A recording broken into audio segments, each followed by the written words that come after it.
What is going on, everybody? Welcome back to another episode of the Funnel Vision Show. I'm excited to speak to my next guest because actually one of my next guests have been a founding member of Funnelytics for a long time, and he's one of the original, the OGs, as they say. And it's really cool because the way your agency and his business has scaled and how he's helped agencies is tremendous. I see it all over, and he's got his conference MavCon, and there's all these cool things happening and really impacting the agency world. And I couldn't be more happy to have Troy Dean of Agency Mavericks on the call with me. Troy, what's up, my man? Thanks for having me. It's an absolute pleasure to be here, and I've been a long-time follower and fan of you guys as well. So it's nice that we've finally aligned. Yeah, absolutely. After all these years, we were talking just before that. It's always hard when somebody's in Australia and the other person's in another part of the world. It's like it's always upside down, right? We can't ever meet. But how lucky are we though, dude? Like, I mean, you're on the other side of the planet. We're hanging out here with high-speed internet. We're real-time video conferencing. Like, I just feel like we're the luckiest generation, man, to have this. I mean, I'm probably a bit older than you, but I just feel like we live in such an amazing time where everything we need is literally at our fingertips. And I'm so grateful for all these opportunities that we have. My entire team, we're getting off topic here, but my entire team, I don't have a single person in like near me. Everyone is, we got people in Italy, we got people in Eastern Europe, we got people in South America, in the US, and Western parts of Canada, all over the place. And I haven't even met most of them, to be completely honest, which is... it's amazing, isn't it? It's incredible. And yet you're all working on this mission together and all collaborating and creating this great thing together. It's amazing. I love it. So as I like to do with every single guest, when we first start this show, I want to know, what is your humble, or maybe not so humble, bragging rights? What have you been able to do for your clients? What have you been able to do for your own business? Just high level, why should people listen? Sure. I mean, look, the kind of hard and fast numbers side of it, we poll our audience regularly, and we know that the work that we do generates somewhere between $50 and $100 million a year in revenue for our clients. So now that they're not all paying clients. Some of those are clients that have, downloaded one of our templates, and then they email us back and they say, we got these results. Most of those are clients that have been through one of our online trainings, or our mentor clients that we actually work with one-on-one. So that's kind of, where I grew up in the working class suburbs of Northern South Australia. I mean, for me, $1 million was something that I couldn't even comprehend it when I was growing up, right?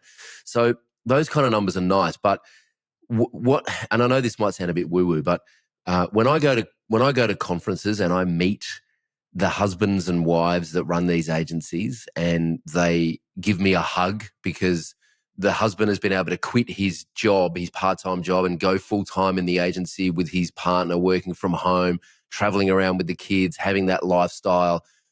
That is the thing that gets me out of bed every day. And that impact that we've had on our clients all over the world is something that I just never saw that coming. That was not part of the original plan.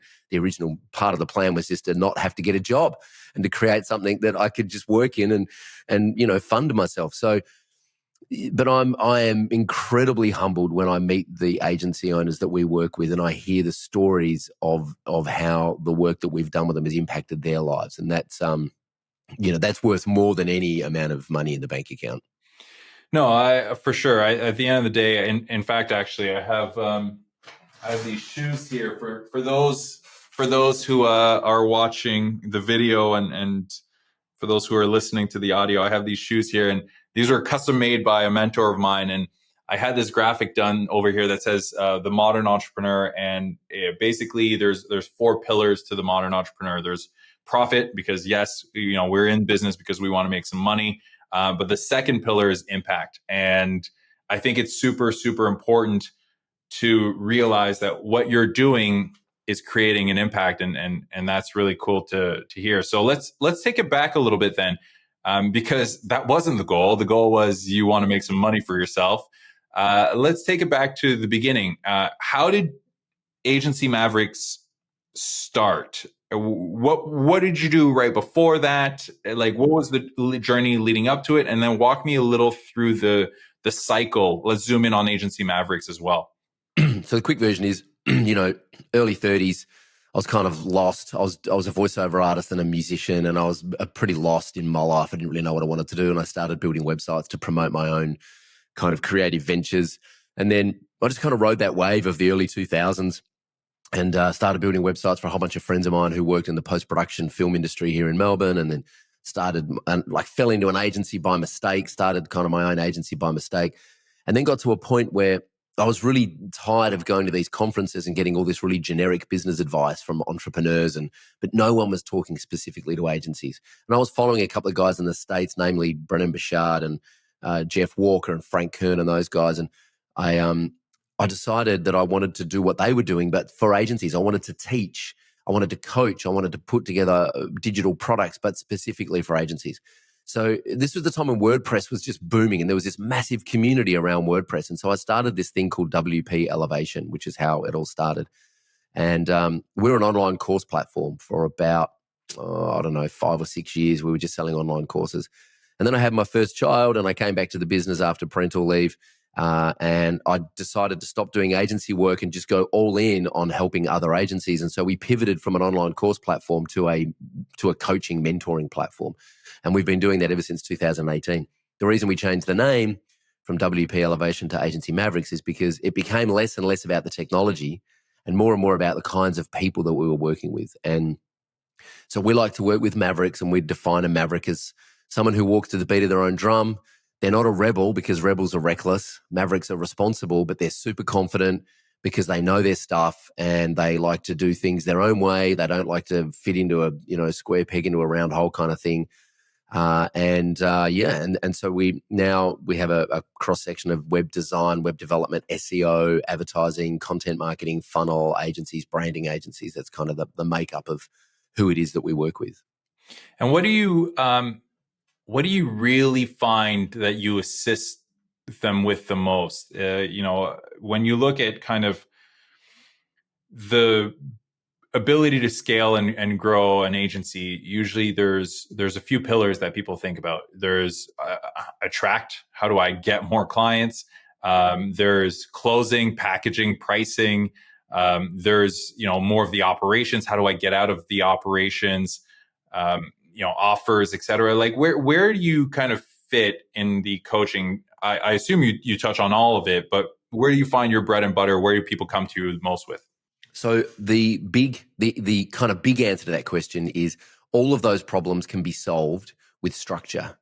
The reason that most agencies fail or stay, below $30,000 a month, and I would say 95% of agencies stay below that threshold, is because they don't have the confidence to grow. They sabotage their own sales and marketing efforts because they don't have the capacity on the team, or they don't have the confidence in what it is they're delivering to really grow. Or if they take on another half a dozen clients, it's going to bury them because they have no processes for delivery, right? So structure gives people confidence, right? If you think about indoor rock climbing, you wouldn't go indoor rock climbing unless you had the harness on and you had the gloves and the right shoes and you've been through the safety training, right? If you just try and scale a wall, an indoor rock climbing wall, without all that structure, you're going to be nervous and you're probably going to fall off. So structure gives people confidence. And in fact, there's a great book called Creativity Inc., which I think everyone should read. And one of the things they talk about is that, creativity takes time, but also creative people need parameters, right? Because otherwise, if the scariest thing is looking at a blank sheet of paper, right? If I give you a blank sheet of paper and say, draw me a picture, well, how long are we going to be here? If I give you a blank sheet of paper and say, draw me a picture of a house, you can get started straight away because I've given you parameters. So the thing that we help agencies with the most is structure. Now, we're a holistic approach. So we don't just help our clients get more clients and do marketing and sales, although we do focus on that a lot, and I'll talk about that in a minute. We help with recruiting, we help with managing team, we help with SOPs, we help with financial management, cash flow, profit and loss, and we have structures and playbooks and frameworks for every part of the agency. The one thing we don't do is we don't teach agencies how to do their thing. We don't teach them how to build websites, how to do SEO, how to run ads, how to buy media, how to do all that kind of stuff. And so I guess the main structure that we have and the main business model that we advocate and that we teach is helping agencies understand how to sell what is known as paid discovery on the front end, and then upgrade those paid discovery clients into what we call a growth plan, which is a recurring revenue package. And that is the business model that is working right across the board in all economies: South Africa, the UK, US, Canada, Australia, New Zealand. Regardless of what services you sell, that model is the one that's working the absolute best at the moment for our agencies across the board. So when you talk about the idea of structure and systemizing, the processes and really thinking about these kind of guardrails in a sense, when did you realize that that was the problem? When did you realize that that is where most agencies are failing? Walk me through kind of that journey. And it's like, man, if I can just help these agencies with this, it will create this domino effect. Well, I can tell you very clearly, it was when I was growing my own agency and I had a VA in the Philippines who was taking over all of the WordPress care plans back then. One of the first things I started teaching was other WordPress freelancers was how to make recurring revenue out of putting all their clients on a care plan, right? It was a whole other career that I had prior to this, where I was selling. One of the skeletons in my closet is that I used to be a salesman for a barcode scanning company. And they sell maintenance contracts to their clients because they might have 200 barcodes or 300 barcode scanners in a warehouse, and they have to go there every 6 months to make sure the barcode scanners are serviced. And it's a rort, frankly. It's like it's money for nothing. And so they put these clients on a maintenance plan. Well, I brought that knowledge to the web space, and I was like, we need to update WordPress because it needs updating and it's vulnerable and plugins need updating and blah, blah, blah. I'm not doing this for free. I need to charge for this. And so I packaged that up into a recurring revenue package. And then I needed to teach my VA in the Philippines how to do it, because she kept asking me questions. And I'm like, I'm going to teach you how to do this once, and you ask all the questions you like. And then over the next couple of months, you just won't need to ask me questions. And so I started to document. I got fanatical about documenting. In fact, I hired another VA in the States to actually document my screencasts. This is before Loom, right? This is before Zoom. This is in the old days of Skype. And so I would make a video showing how to do the thing, send it off to Kristen. She would actually document the process in Process Street back in the day. It's one of the first customers of Process Street. And then Michelle in the Philippines would actually do the work. And I was like, right, now I'm out of the weeds, right? This is how you scale. And so then I just became, I'm a Virgo, I'm part German, I've probably got undiagnosed ADHD, and I just got fanatical about documenting everything. Like the first phone conversation that you have with an incoming lead. Like, I want a structure for that. Because I don't want to have to, if I have to think about this again, I'm going to do it different every time, because my attention span is like, pathetic. So I just need someone to tell me exactly what to do in every interaction. And so I just started documenting my scripts and my templates and sharing it with people in the WordPress space that I knew. And they just kind of went gaga over it. And that's kind of how the whole thing started. Interesting. So then as it started to evolve, it became a lot less about WordPress and a lot more about just agencies in general. When you work with clients now, how do you approach it? Do you kind of come in and say, hey, look, I'm going to teach you how to be as maniacal as I was in terms of documenting? Or do you approach it more like, I've already done this, so here you go. Here's my stuff. What's the approach? So the first thing we do when we onboard an agency is we actually go through their P&L over the last 12 months with a fine-tooth comb. Yeah. And we figure out, oh yeah, this is grown-up stuff, man. And we figure out the three numbers we look for is recurring revenue as a percentage of total revenue, gross profit margin, and net profit margin. And those three numbers will tell me what needs to get fixed first, right? And so we have a team of coaches. We have, I think, 5 or 6 coaches now around the UK, Asia Pacific, and the US. And so then once they go through that process, they'll end up in a squadron with one of the coaches. We work out a 90-day strategy plan for them based on their P&L, and we get them super focused on doing like 1 or 2 key projects in their business to move the needle and fix the number that needs fixing. And so our job actually most of the time is preventing them from getting distracted and trying to do too much at once, and just keeping them laser focused. We have a whole bunch of playbooks which help them, run weekly meetings with their team, recruit team members, interview team, marketing, sales, delivering paid discovery workshops, writing strategy documents. We have a whole bunch of training and templates around that stuff that they can literally just swipe and rebrand and use in their own agency.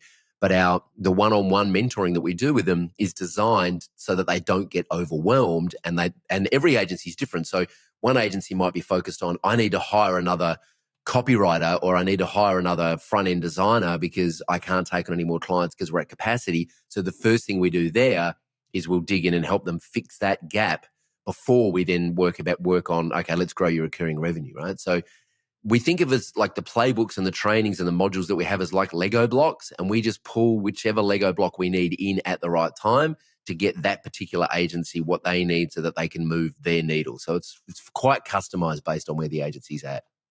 So basically you look at these 3 core metrics and that helps you dictate that roadmap in order for somebody to go. If you were to take all of the agencies, that you've helped over the years, and you were to summarize your best growth tactic for these agencies, I'm assuming we're talking about systemizing or creating these frameworks and this structure. But let's get more specific. What is that growth tactic? What is that thing that you're? Because I've picked out a few things that you said today, but I want to hear from you. So for me, it's a 2-pronged approach. It ends with paid discovery, right? Selling every agency owner on the planet will say, I need more leads, I need more clients, right? And unfortunately, it's the wrong question. It's the wrong problem to solve. We've been brainwashed by the marketers over the years that sell coaching courses and software to make us all think that we need more leads. And the reality is, leads are so easy to get and find. They are literally everywhere. There are millions of people right now who are being underserved by their current service providers who are looking for a better solution. Leads are easy. The problem is most agency owners, and in fact, most service-based businesses, don't know how to take a lead and convert them into a paying client. Most agencies come along and try and pitch a $20,000 project or a $3,000 or $4,000 a month retainer to a complete stranger, right? Paid discovery allows you to sell a low-ticket, low-risk product on the front end, get that client in, add massive value, design a strategy for them, write yourself 12 months to 3 years worth of work, and then upgrade them into an ongoing package so you can help them implement or consult through the process and help them get the thing done. So paid discovery really is the number one tactic we're using now to help our agency clients and help us onboard new clients faster and then convert them into ongoing recurring packages. Now, having said that, it works really well when you know who you serve and how you serve them. And so I call that niching or niching if you're on your side of the planet. It doesn't mean you need to be in a vertical. It doesn't mean you need to just go after accountants or tradies or contractors or coaches, right? What it means is that, and I'll give you an example. One of our clients, Ryan Matthews, he's a YouTuber. He's got a great business called The Funnel Architect. He uses Funnelytics as part of his paid discovery, right? He maps out their funnel in Funnelytics. He can work with a whole bunch of different industries.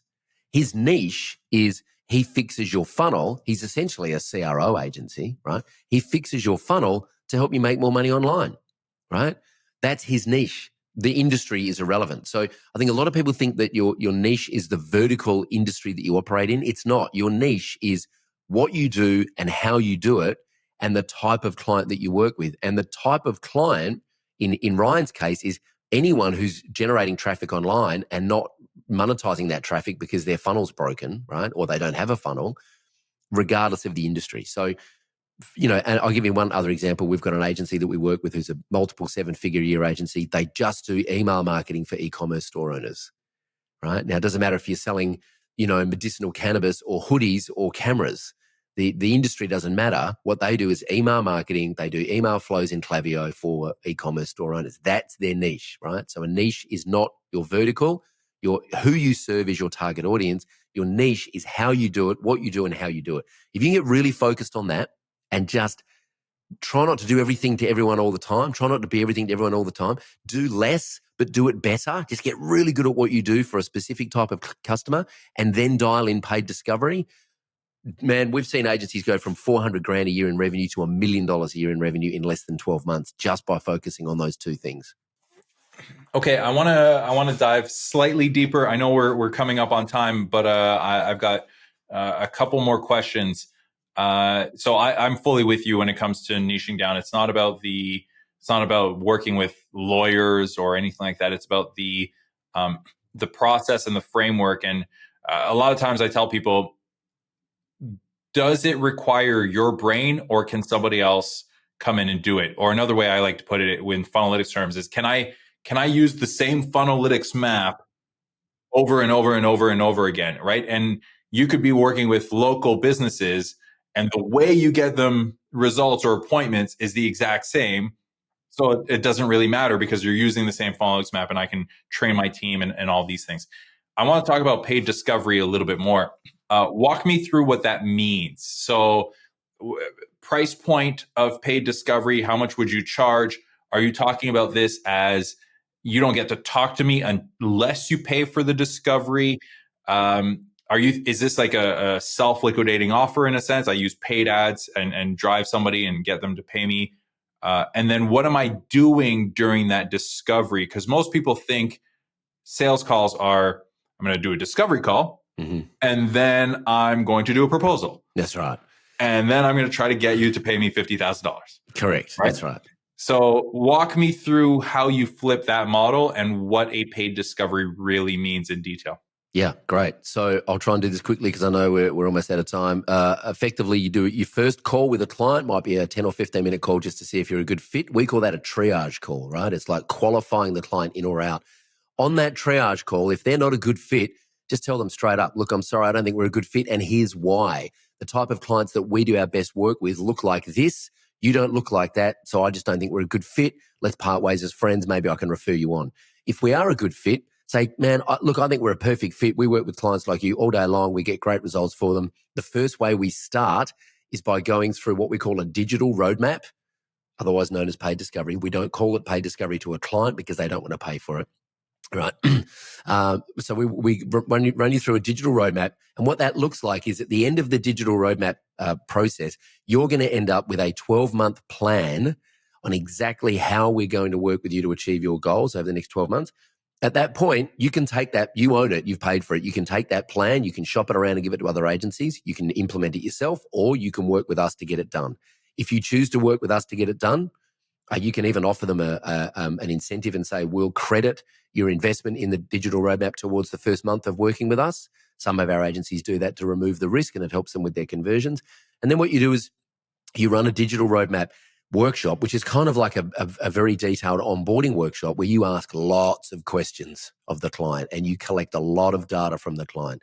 You don't answer any questions and you don't design the strategy on that call. You just ask a lot of questions, and we have workbooks and worksheets that you fill in.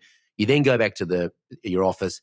You spend a couple of days putting together, not a whole couple of days, but you spend over a couple of days, you might spend 3 or 4 hours putting together a plan and a strategy. We have Kanban boards and strategy document templates that our agencies use. You then go back to the client a couple of days after the workshop and you present your findings and you say, hey, if we were to work together over the next 12 months, here's exactly what we would do. You lay it out in order so that they see you've got a plan. And at that point, it's a very simple question to say, would you like our help implementing this, or do you want to go do it yourself? And what we're seeing is that our clients, once they have a client go through paid discovery, they're converting at 85% from paid discovery into ongoing project or growth plan or whatever they're pitching on the back end.